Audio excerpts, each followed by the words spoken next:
అమ్మా ఏంటమ్మా ఇక్కడ ఈ గుంటూరు పార్లమెంట్ లో ఈసారి గెలిపేవారు ఇక్కడ ఎంపీగా ఆల్రెడీ ఒక పక్కనేమో వైఎస్ఆర్సీపీ నుంచి కిలార్ రోషి గారు పోటీ చేయబోతున్నారు. మరో పక్కనేమో జనసేన, తెలుగుదేశం, బీజేపీ ఉమ్మడి అభ్యర్థిగానేమో మన పెమ్మసాని చంద్రశేఖర్ గారు పోటీ చేయబోతున్నారు. మరి వీరిద్దరిలో ఈసారి గెలిపేవారుదమ్మా ఇక్కడ? చంద్రశేఖర్ గారిది. ఎందుకమ్మా పెమ్మసాని చంద్రశేఖర్ గారు? ఎందుకంటే మేము రోసి గారిని చూసాము, మాకేం అభివృద్ధి చేయలే. ఎమ్మెల్యేగా చేసి ఒక కాలువ కట్టలేదు, ఒక రోడ్డు వేయలేదు, ఏ డెవలప్ లేదు. మాకు ఆయన మీద అయితే అసలు లేదు. మేము చంద్రశేఖర్ గారిని గెలిపించాలని కోరుకుంటున్నాం. ఆయనే కావాలి మాకు. ఎందుకంటే మాకు రామానాయుడు గారు ఉన్నప్పుడు చాలా చేశాడు. మాకు కళ్యాణ మండపాలు కట్టించారు, మాకు కావాల్సింది చేశారు.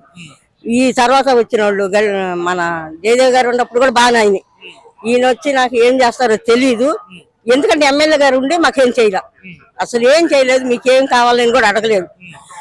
ఆ ఓట్ల రోజు ఒక రోజు ఒక్క రోడ్డు తిరిగేళ్ళాడు, కదవ రోడ్లకి రాలి అసలు.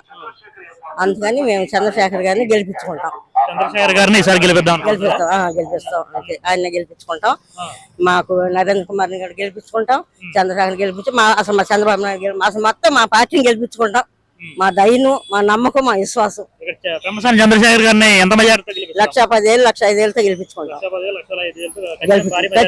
గెలిపించుకుంటాం.